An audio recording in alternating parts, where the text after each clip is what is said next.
राज्यपाल से खैरागढ़ के नवनियुक्त कुलपति की सौजन्य भेंट। इंदिरा कला संगीत विश्वविद्यालय की गतिविधियों पर की चर्चा। कुलपति शर्मा ने साझा की विश्वविद्यालय की योजनाएं। जल संकट से निपटने को लेकर सरकार सतर्क। सीएम ने जल संरक्षण जैसे अहम मुद्दों की चर्चा की। सीएम शर्मा ने कहा 11,000 से अधिक हैंडपंपों की मरम्मत की गई। रायपुर में दिशा समिति की बैठक संपन्न। जन कल्याणकारी योजनाओं की प्रगति पर हुई चर्चा। मौके पर कई अधिकारी और जन प्रतिनिधि रहे मौजूद। कांकेर जिले में अवैध ईंट भट्टे का कारोबार। नियमों की उड़ाई धज्जियां। नाबालिग बच्चों से करवाया जा रहा था। कांकेर में पत्नी को जिंदा जलाने वाला पति गिरफ्तार। न्यायिक हिरासत में भेजा गया जेल। आगे की कार्रवाई में जुटी पुलिस।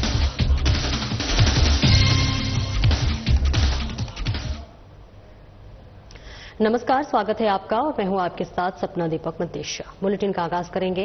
राज्यपाल रमेश डेका से राजभवन में इंदिरा कला संगीत विश्वविद्यालय खैरागढ़ को नवनियुक्त कुलपति डॉक्टर लवली शर्मा ने सौजन्य भेंट की। इस दौरान उन्होंने विश्वविद्यालय की शैक्षणिक और सांस्कृतिक गतिविधियों की जानकारी दी और भावी योजनाओं पर चर्चा की। राज्यपाल ने उन्हें नई जिम्मेदारी के लिए शुभकामनाएं दी और उच्च शिक्षा और कला संस्कृति के क्षेत्र में उत्कृष्ट कार्य करने का आह्वान किया।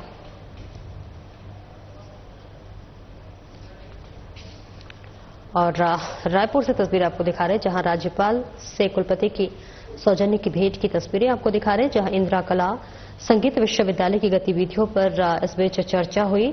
कुलपति शर्मा ने विश्वविद्यालय की योजनाएं भी साझा की। राज्यपाल रमेश डेका ने राजभवन में इंदिरा कला संगीत विश्वविद्यालय खैरागढ़ की नवनियुक्त कुलपति डॉक्टर लवली शर्मा से सौजन्य भेंट की और इस दौरान उन्होंने विश्वविद्यालय की शैक्षणिक कुलपति डॉक्टर लवली शर्मा से सौजन्य भेंट की और भावी योजनाओं पर चर्चा की। राज्यपाल ने उन्हें नई जिम्मेदारी के लिए बधाई और शुभकामनाएं दी। इस बीच उच्च शिक्षा और कला संस्कृति के क्षेत्र में उत्कृष्ट कार्य करने का भी आह्वान किया है। नई जिम्मेदारी के साथ अब एक नया सफर शुरू होने वाला है और ऐसे में राज्यपाल से ये मुलाकात, जहां उनको आगे उच्च शिक्षा और कला संस्कृति के क्षेत्र में उत्कृष्ट कार्य करने का आह्वान भी किया और इस दौरान विश्वविद्यालय की शैक्षणिक और सांस्कृतिक गतिविधियों की जानकारी भी साझा की और भावी योजनाओं पर भी चर्चा की गई। राज्यपाल ने उन्हें नई जिम्मेदारियों के लिए उन्हें बधाई दी, उन्हें शुभकामनाएं दी।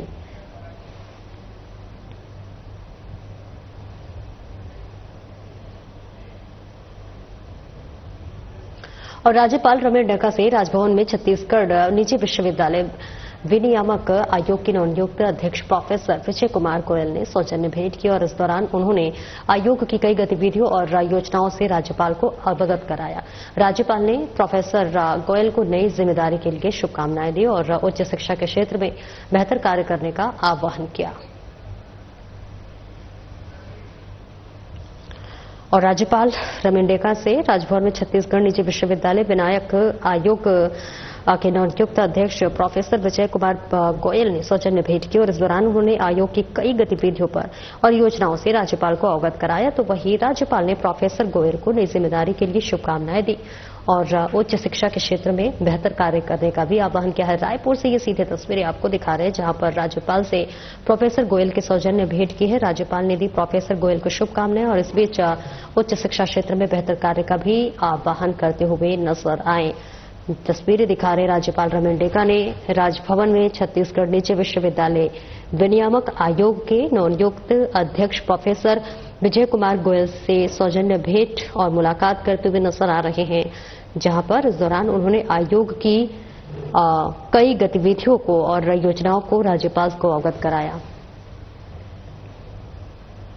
और राज्यपाल रमेश डेका से राजभवन में छत्तीसगढ़ सर्व आदिवासी समाज के प्रदेशाध्यक्ष सुभाष सिंह परते ने सौजन्य भेंट की।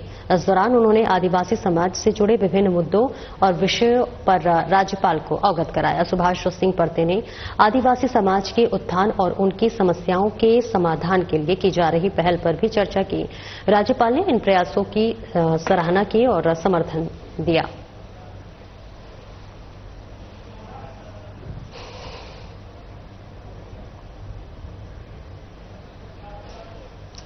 और देखिए तस्वीर आपको दिखा रहे हैं, जहां पर राज्यपाल रमेश डेका ने राजभवन में छत्तीसगढ़ सर्व आदिवासी समाज के प्रदेशाध्यक्ष सुभाष सिंह परते ने सौजन्य भेंट की है और इस दौरान उन्होंने आदिवासी समाज से जुड़े विभिन्न मुद्दों और विषयों पर राज्यपाल को अवगत कराया। सुभाष सिंह परते ने आदिवासी समाज के उत्थान और इनकी समस्याओं के समाधान के लिए की जा रही पहल पर भी चर्चा की। राज्यपाल ने इन प्रयासों की सराहना की और समर्थन दिया। राज्यपाल रमेंडेका से राजभवन में छत्तीसगढ़ सर्व आदिवासी समाज के प्रदेशाध्यक्ष सुभाष सिंह परते ने सौजन्य भेंट के दौरान उन्होंने आदिवासी समाज से जुड़े विभिन्न मुद्दों और विषयों पर राज्यपाल को अवगत कराया। सुभाष सिंह परते ने आदिवासी समाज के उत्थान और उनकी समस्याओं के समाधान के लिए की जा रही पहल पर भी चर्चा की। वहीं राज्यपाल ने इन प्रयासों की सराहना की और समर्थन देते हुए नजर आए। रायपुर से ये तस्वीरें आपको दिखा रहे हैं जहां राज्यपाल से सुभाष सिंह परते की सौजन्य भेंट और मुलाकात की तस्वीरें। आदिवासी समाज के प्रदेशाध्यक्ष हैं सुभाष सिंह परते। आदिवासी समाज से जुड़े मुद्दों पर भी चर्चा की। राज्यपाल ने आदिवासी समाज के प्रयासों की सराहना करते हुए नजर आए। जहां राज्यपाल रमेंडेका से राजभवन में छत्तीसगढ़ सर्व आदि समाज के प्रदेशाध्यक्ष सुभाष सिंह परते ने सौजन्य भेंट की। और वहीं मुख्यमंत्री विष्णुदेव साय ने कहा कि गर्मी के मौसम में संभावित पेयजल संकट से निपटने के लिए राज्य सरकार पूरी तरह से सतर्क है और इसकी गहन निगरानी की जा रही है। मंत्रालय महानदी भवन में लोक स्वास्थ्य यांत्रिकी विभाग की समीक्षा बैठक की और उन्होंने बताया कि हैंडपंपों की मरम्मत के लिए पूर्व में जारी निर्देशों के तहत कार्य तेजी से किए जा रहे हैं और अब तक 86 मोबाइल यूनिट्स की मदद से 11,238 हैंडपंपों की मरम्मत पूरी की जा चुकी है। मुख्यमंत्री साय ने अधिकारियों को निर्देश दिए कि जहां पेयजल संबंधी शिकायतें प्राप्त हो रही हैं वहां तत्काल समाधान सुनिश्चित किया जाए। उन्होंने पेयजल की उपलब्धता, भूजल स्तर, जल जीवन मिशन की प्रगति और जल संरक्षण जैसे अहम मुद्दों पर विस्तार से चर्चा की। साथ ही सरगुजा में पीएचई विभाग का मुख्य अभियंता परिक्षेत्रीय कार्यालय और खोलने हेतु आवश्यक कार्रवाई के निर्देश दिए हैं। सुशासन तिहार के दौरान प्राप्त आवेदनों पर शीघ्र कार्रवाई कर समाधान सुनिश्चित करने पर भी मुख्यमंत्री ने जोर दिया। उन्होंने भूजल संकट से जूझ रहे 6 जिलों के 10 विकासखंडों को लेकर चिंता जताई और वही अल्पकालिक और दीर्घकालिक योजनाएं बनाकर जल संकट से निपटने की आवश्यकता बताई। मुख्यमंत्री ने वर्षा जल संचयन, रिचार्ज पिट निर्माण और अनियंत्रित भूजल दोहन पर सख्ती के निर्देश दिए। बैठक में उप मुख्यमंत्री अरुण साव, प्रमुख सचिव सुबोध सिंह, सचिव राहुल भगत, मोहम्मद अब्दुल कैसर हक, जितेंद्र शुक्ला सहित विभागीय अधिकारी मौजूद रहे।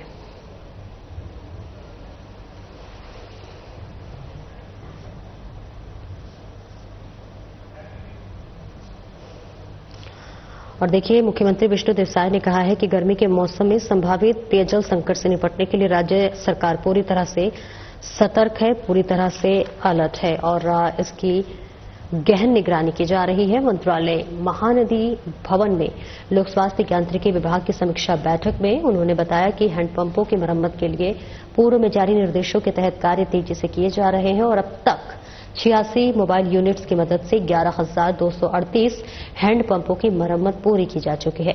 मुख्यमंत्री साय ने अधिकारियों को निर्देश दिए कि जहां भी पेयजल संबंधी शिकायतें प्राप्त हो रही हैं वहां तत्काल समाधान सुनिश्चित किया जाए।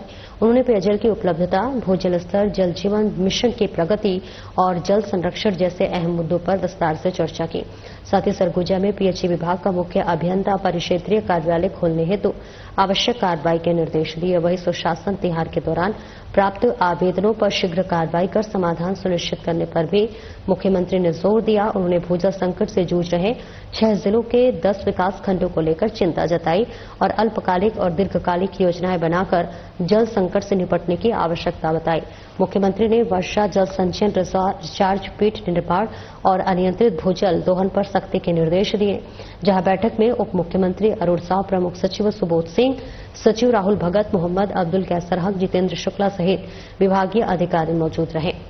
रायपुर से तस्वीरें आपको दिखा रहे हैं जहां पेयजल संकट से निपटने को लेकर अब लगातार सरकार अलर्ट मोड में नजर आ रही है, जहां किसी की परेशानी न हो, जल के संकट न पड़े। और ऐसे में मुख्यमंत्री ने जल संरक्षण जैसे अहम मुद्दों पर चर्चा की, बातचीत करते हुए नजर आए। जहां पर 11,000 से अधिक हैंडपंपों की मरम्मत पूरी हो, मुख्यमंत्री ने ये निर्देश दिया है। उन्होंने भूजल संकट से जूझ रहे 6 जिलों के 10 विकासखंडों को लेकर भी चिंता जताई है और आवश्यक दिशा निर्देश देते हुए मुख्यमंत्री नजर आए। और इस बैठक में उप मुख्यमंत्री अरुण साव, प्रमुख सचिव सुबोध सिंह, सचिव राहुल भगत, मोहम्मद अब्दुल कैसर हक और जितेंद्र शुक्ला सहित विभागीय अधिकारी मौजूद रहे। मुख्यमंत्री विष्णुदेव साय ने कहा कि गर्मी के मौसम में संभावित पेयजल संकट से निपटने के लिए राज्य सरकार पूरी तरह से सतर्क है और इसकी गहन निगरानी की जा रही है। रायपुर लोकसभा क्षेत्र के सांसद बृजमोहन अग्रवाल की अध्यक्षता में जिला विकास समन्वय और निगरानी समिति की महत्वपूर्ण बैठक आयोजित हुई। तो वही बैठक में जन कल्याणकारी योजनाओं की प्रगति, पेयजल संकट, अधूरे निर्माण कार्य, मनरेगा, पीएम आवास, ग्रामीण कौशल योजना, स्वच्छ भारत मिशन और स्मार्ट सिटी जैसे विषयों पर विस्तार से चर्चा की गई।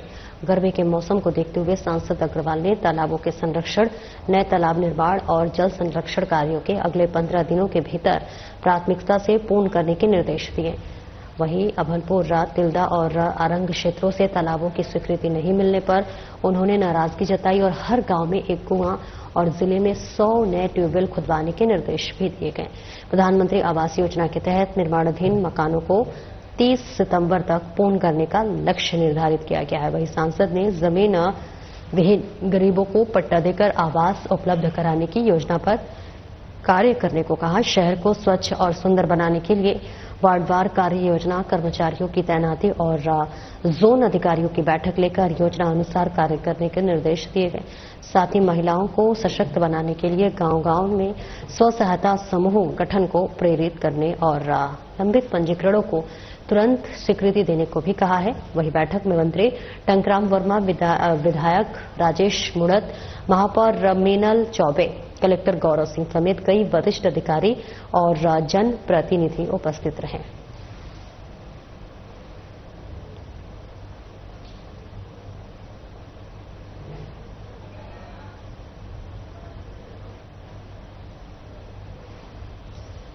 और तस्वीरें आपको दिखा रहे हैं जहां पर बताते चले कि रायपुर लोकसभा क्षेत्र के सांसद बृजमोहन अग्रवाल की अध्यक्षता में जिला विकास समन्वय और निगरानी समिति की महत्वपूर्ण बैठक आयोजित की गई। तो वही बैठक में जन कल्याणकारी योजनाओं की प्रगति, पेयजल संकट, अधूरे निर्माण कार्य, मनरेगा, पीएम आवास, ग्रामीण कौशल योजनाओं की प्रगति, पेयजल संकट, अधूरे निर्माण कार्य और इसी के साथ साथ स्वच्छ भारत मिशन, स्मार्ट सिटी जैसे विषयों पर विस्तार से चर्चा की गई।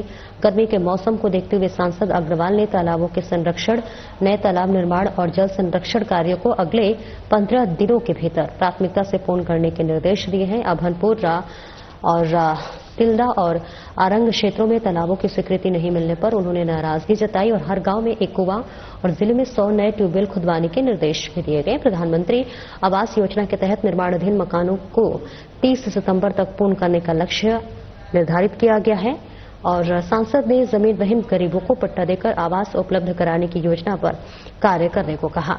शहर को स्वच्छ और सुंदर बनाने के लिए वार्डवार कार्य योजना, कर्मचारियों की तैनाती और जोन अधिकारियों की बैठक लेकर योजना अनुसार कार्य करने के निर्देश दिए गए। साथ ही महिलाओं को सशक्त बनाने के लिए गांव-गांव में स्व सहायता समूह गठन को प्रेरित करने और लंबित पंजीकरण को तुरंत स्वीकृति देने को कहा। बैठक में मंत्री टंकराम वर्मा, विधायक राजेश मुड़त, महापौर मीनल चौबे, कलेक्टर गौरव सिंह समेत कई वरिष्ठ अधिकारी और जन प्रतिनिधि मौजूद रहे। तस्वीरें आपको दिखा रहे हैं जहां पर बताते चले रायपुर में दिशा समिति की बैठक संपन्न हो गई है और ऐसे में जन कल्याणकारी योजनाओं की प्रगति पर चर्चा हुई है। मौके पर कई अधिकारी और जन प्रतिनिधि भी मौजूद रहे। प्रधानमंत्री आवास योजना के तहत निर्माणाधीन मकानों को 30 सितंबर तक पूर्ण करने का लक्ष्य निर्धारित किया गया है।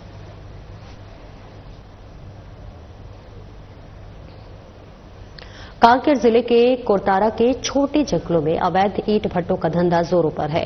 संचालक लाखों रुपए कमाने के लालच में सरकार के नियमों को नजरअंदाज कर रहे हैं और ईंट ढुलाई के काम में नाबालिग बच्चों से मजदूरी कराई जा रही है, जो कि बाल श्रम कानून का उल्लंघन है और इस अवैध कारोबार से पर्यावरण को भी गंभीर नुकसान हो रहा है। हरे भरे पेड़ों की अंधाधुंध कटाई कर ईंट पकाने से इस्तेमाल किया जा रहा है। प्रशासन की चुप्पी इस पूरे मामले पर सवाल खड़े कर रही है।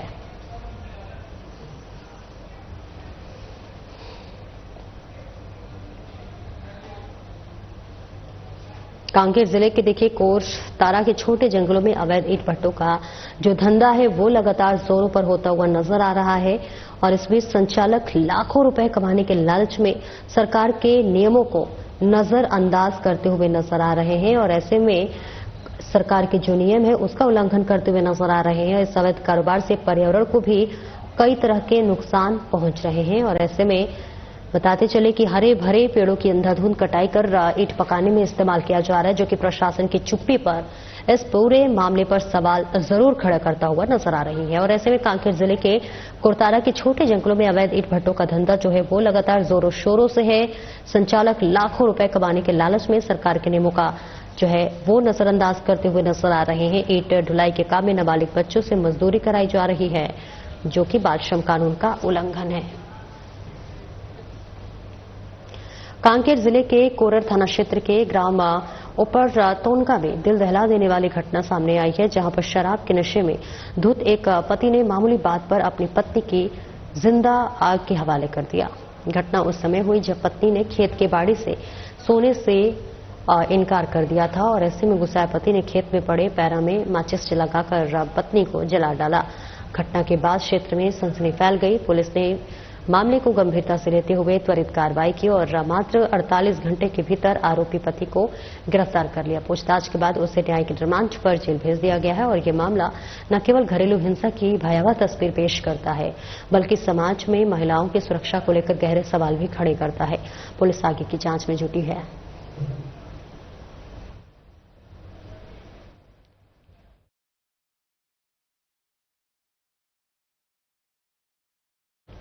केंद्रीय गृह मंत्री अमित शाह ने बुधवार को नई दिल्ली में छत्तीसगढ़ के मुख्यमंत्री विष्णुदेव साय के साथ राज्य में 3 नए आपराधिक कानूनों को क्रियान्वयन करने पर समीक्षा बैठक की और ऐसे में बैठक में पुलिस, जेल, कोर्ट अभियोजन और फॉरेंसिक से संबंधित कई नए प्रावधानों के कार्यान्वयन और वर्तमान स्थिति की समीक्षा भी की गई। बैठक में छत्तीसगढ़ के उप मुख्यमंत्री, केंद्रीय गृह सचिव, मुख्य सचिव, छत्तीसगढ़ महानिदेशक और इसी के साथ बीपीआर एंड AMP.T पुलिस महानिदेशक छत्तीसगढ़ और निदेशक NCRB सहित गृह मंत्रालय और छत्तीसगढ़ सरकार के वरिष्ठ अधिकारी मौजूद रहे।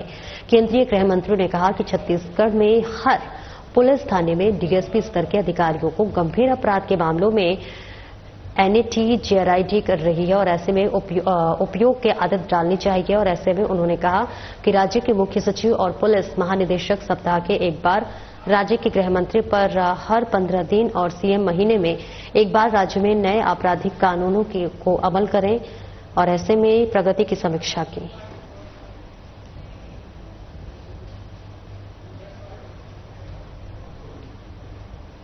उप मुख्यमंत्री अरूण साव बिलासपुर के मिनी स्टेडियम में जिला अधिवक्ता संघ बिलासपुर द्वारा आयोजित एडवोकेट प्रीमियर लीग रात्रिकालीन क्रिकेट प्रतियोगिता 2025 के समापन समारोह में शामिल हुए। इस मौके पर उप मुख्यमंत्री अरूण साव ने APL प्रतियोगिता के विजेता, उपविजेता टीम एवं खिलाड़ियों को ट्रॉफी देकर पुरस्कृत किया। इस बीच उप मुख्यमंत्री साव ने पुरस्कार समारोह को संबोधित करते हुए कहा कि जिला अधिवक्ता संघ ने लगातार तीसरे साल एडवोकेट प्रीमियर लीग का शानदार आयोजन किया है। इसमें महिलाओं को भी शामिल किया गया है।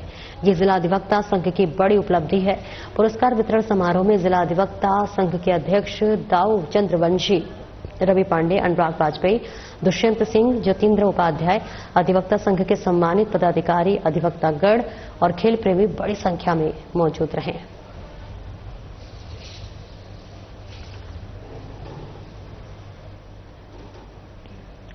मुख्यमंत्री विष्णुदेव साय की पहल पर कोरबा जिले को 2 अत्याधुनिक अग्निशमन वाहन प्रदान किए गए हैं। कलेक्ट्रेट परिसर में आयोजित लोकार्पण कार्यक्रम में उद्योग, वाणिज्य और श्रम मंत्री लखनलाल देवांगन, जिला पंचायत अध्यक्ष डॉक्टर पवन सिंह कंवर, नगर निगम की महापौर संजू देवी राजपूत, कलेक्टर अजीत बसंत, पुलिस अधीक्षक सिद्धार्थ तिवारी, पार्षद नरेंद्र देवांगन सहित अन्य जनप्रतिनिधियों एवं अधिकारियों की उपस्थिति रही। पूजन अर्चन के पश्चात हरी झंडी दिखाकर अग्निशमन वाहनों को रवाना किया गया। कोरबा को मिले 2 नए वाहनों में एक 12,000 लीटर क्षमता वाला वाटर पाउचर और दूसरा 5,000 लीटर क्षमता वाला वाटर टेंडर शामिल है।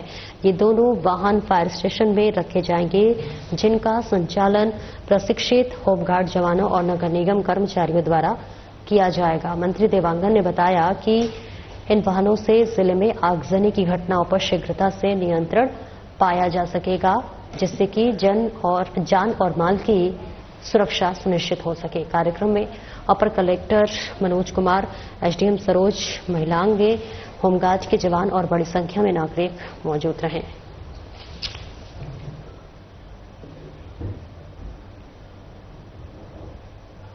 छत्तीसगढ़ के उद्योग वाणिज्य एवं श्रम मंत्री लखनलाल देवांगन ने कोरबा नगर पालिक निगम के वार्ड क्रमांक 28 में 1 करोड़ 5 लाख रुपए की लागत की कई विकास कार्यों का भूमि पूजन किया है और इस मौके पर मिनी माता शासकीय कन्या महाविद्यालय में 75 लाख रुपए की लागत से डोम निर्माण कार्य भी सौगात दी गई है। भूमि पूजन कार्यक्रम का आयोजन महाविद्यालय परिसर में किया गया, जिसकी अध्यक्षता महापौर संजू देवी राजपूत ने की। कार्यक्रम में निगम सभापति नूतन सिंह ठाकुर, वार्ड पार्षद गण और अन्य जनप्रतिनिधिगण भी विशेष रूप से उपस्थित रहे।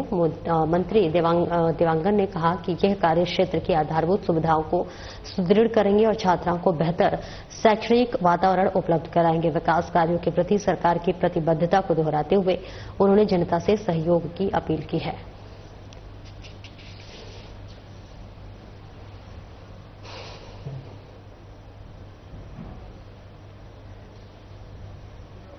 और रायपुर नगर पालिक निगम की महापौर मीनल चौबे से आज रायपुर नगर निगम अधिकारी कर्मचारी एकता संघ के पदाधिकारी मुलाकात कर ज्ञापन सौंपा। उन्होंने राजस्व विभाग सहित सभी विभागों के अधिकारियों कर्मचारियों की चिंता को ध्यानपूर्वक सुना। महापौर ने स्पष्ट किया है कि नगर निगम रायपुर में राजस्व वसूली को ठेका एजेंसी के माध्यम से कराए जाने का कोई भी निर्णय नहीं लिया गया है। महापौर मीनल चौबे ने संघ के पदाधिकारियों को आश्वस्त करते हुए कहा कि राजस्व विभाग के अधिकारियों को निर्देशित किया गया है कि वे सभी सहायक राजस्व अधिकारियों को वसूली संबंधी स्पष्ट दिशा निर्देश जारी करें। उन्होंने यह भी निर्देश दिया है कि सहायक राजस्व अधिकारी को उनके मूल कार्य यानी कि राजस्व वसूली के अतिरिक्त किसी अन्य कार्य में न लगाया जाए, ताकि वे अपने मुख्य कार्य पर पूरी तरह से ध्यान केंद्रित कर सके। संघ के अध्यक्ष प्रमोद राव जाधव, उपाध्यक्ष स्वामी साहू, मोहित कुमार श्याम सोनी, महामंत्री आशुतोष सिंह, महासचिव अंशुल शर्मा, जूनियर सैयद जोहेब, सचिव नितेश झा, योगेश कड्डू सहित सभी पदाधिकारियों की मांगों की गंभीरता से लेते हुए महापौर ने उचित कार्रवाई का आश्वासन दिया।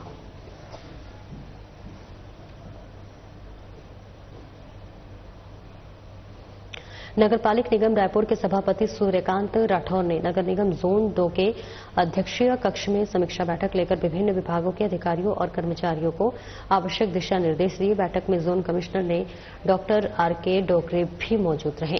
सभापति ने गर्मी के मद्देनजर स्ट्रीट लाइट टाइमर को शाम 6:30 बजे ऑन और सुबह 5 बजे ऑफ करने के निर्देश दिए, जिससे कि प्रतिदिन 1.5 घंटे की बिजली की बचत होगी। मुख्य मार्गों की नालियों व बड़े नालों की सफाई पोकलेन जेसीबी या फिर मैनुअल अभियान के कराने और कब्जा मुक्त करने की कहा गया है। पेयजल संकटग्रस्त क्षेत्रों के टैंकरों के माध्यम से नियमित जल आपूर्ति सुनिश्चित करने हेतु टैंकर पालकों की संख्या बढ़ाने और उनकी ड्यूटी तय करने के निर्देश दिए गए हैं। लोककर्म विभाग के उप अभियंता को प्रतिदिन निर्माण कार्यों की साइट विजिट कर गुणवत्ता सुनिश्चित करने को कहा गया है और वही नगर निवेश विभाग को भवन नक्शा पास करते समय पार्किंग अनिवार्य करवाने और बिना पार्किंग वाले भवनों को नोटिस जारी करने के निर्देश दिए गए हैं। अवैध होर्डिंग हटाने का अभियान वो चलाने का, सफाई कर्मियों की संख्या बढ़ाकर सफाई व्यवस्था मजबूत करने को भी कहा गया है। राजस्व वसूली बढ़ाने हेतु डोर टू डोर संपर्क कर बकाया संपत्ति कर वसूली 30 अप्रैल 2025 तक सुनिश्चित करने के निर्देश दिए गए हैं।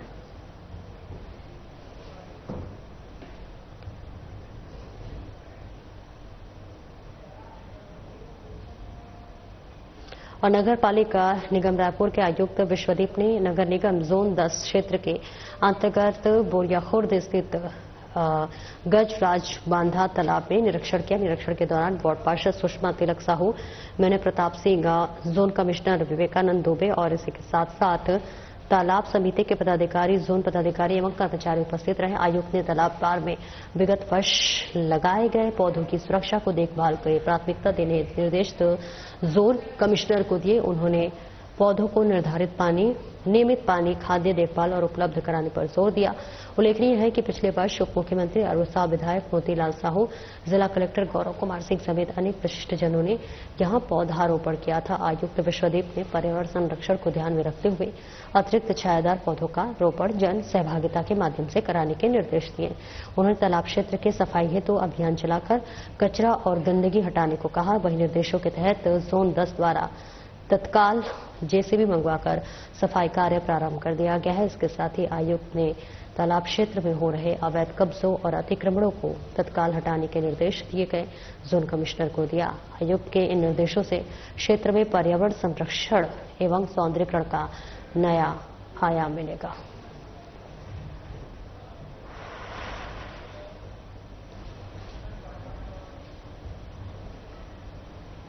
फिलहाल इस बुलेटिन में इतना ही। नमस्कार।